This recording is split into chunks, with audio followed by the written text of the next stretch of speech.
Hola, hoy vamos a meternos de lleno en una de las preguntas más grandes y, la verdad, más desconcertantes de la economía.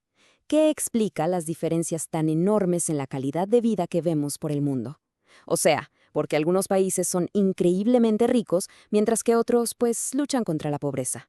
Para empezar a desentrañar este misterio, primero hay que ver la magnitud real del problema.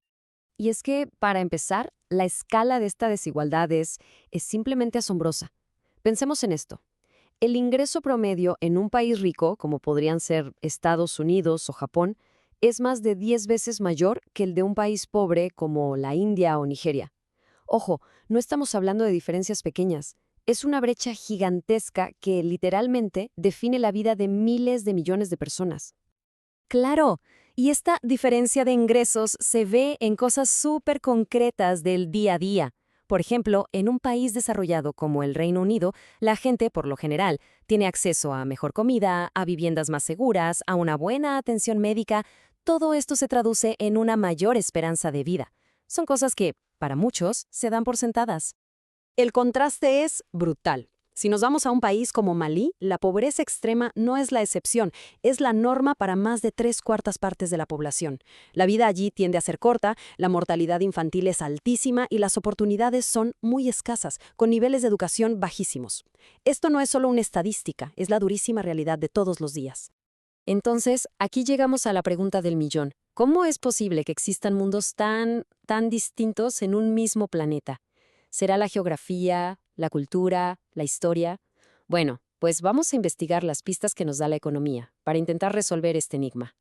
Nuestra primera pista la vamos a encontrar en la historia. Para medir la prosperidad, los economistas usan una herramienta clave, el Producto Interno Bruto per cápita, el famoso PIB per cápita. Y al ver cómo ha cambiado a lo largo del tiempo, empiezan a salir unas respuestas de lo más sorprendentes. Y lo que revelan estos datos es de verdad fascinante. El destino económico de un país no está escrito en piedra, para nada. Miremos el caso de Japón. A finales del siglo XIX era un país relativamente pobre, pero gracias a un crecimiento espectacular, hoy es una potencia económica mundial. Por otro lado, el Reino Unido, que era el país más rico en 1870, ha crecido mucho más despacio. Las tornas pueden cambiar por completo. Y aquí está la clave del asunto. Pequeñas diferencias en las tasas de crecimiento, si se mantienen durante décadas, acaban generando resultados radicalmente distintos. Un crecimiento anual del 2,65%, como el que tuvo Japón, puede transformar una nación entera en una sola generación. Es como el poder del interés compuesto, pero a escala de un país, una locura. Bien, ya vimos que el crecimiento es crucial, que puede cambiar el destino de las naciones. Pero, a ver, ¿qué es lo que impulsa ese crecimiento? ¿Hay una sola idea, un concepto que pueda explicar estas diferencias tan dramáticas? Pues sí, la hay. Y es una sola palabra: productividad.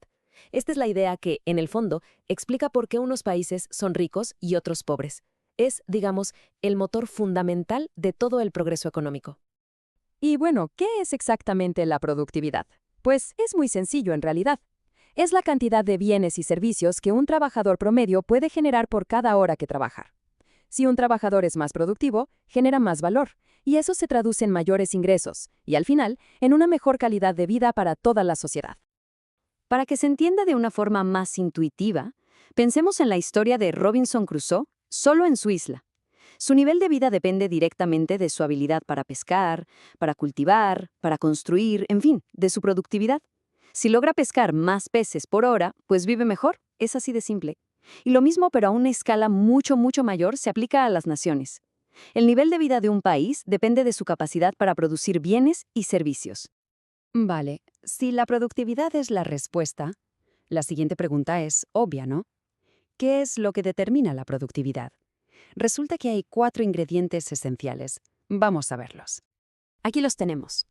El capital físico, o sea, las herramientas, las máquinas, los edificios, el capital humano, la educación, las habilidades de la gente, los recursos naturales, la tierra, los minerales, el petróleo, y el conocimiento tecnológico, que es básicamente saber cuál es la mejor manera de hacer las cosas.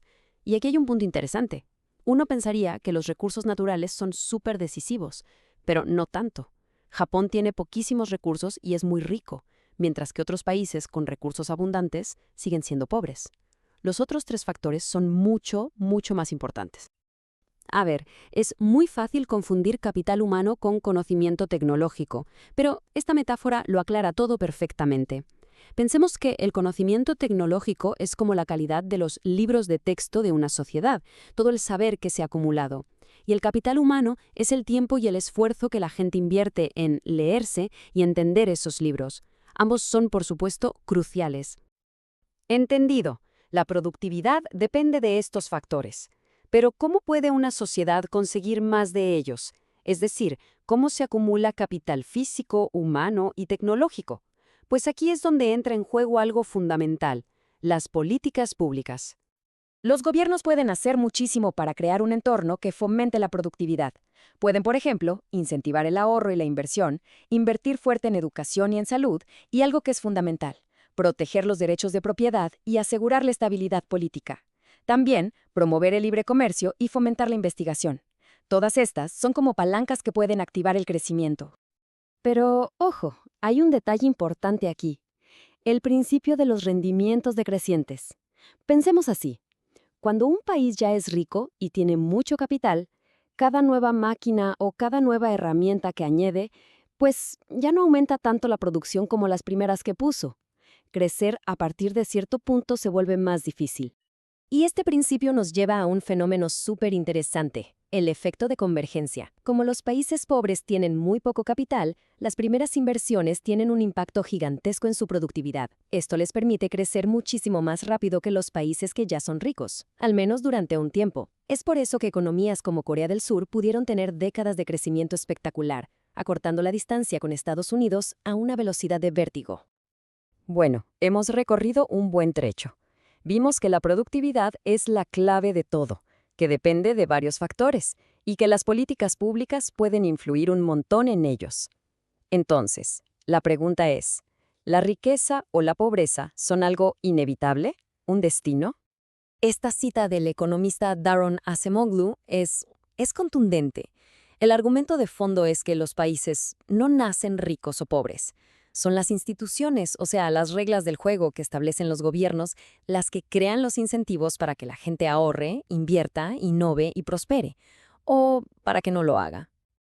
Así que el punto crucial de todo nuestro análisis es este: la prosperidad no es una cuestión de geografía ni de suerte. Es el resultado directo de la productividad.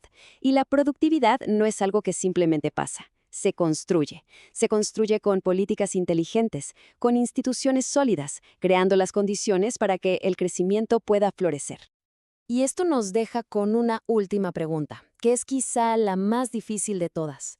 Si más o menos conocemos la receta, la fórmula de la prosperidad, ¿por qué a tantas naciones les resulta casi imposible seguirla? Esa es la pregunta que nos revela que la economía, al final, está inseparablemente unida a la política y a la historia. Una reflexión para seguir explorando. Gracias por acompañarme en este análisis.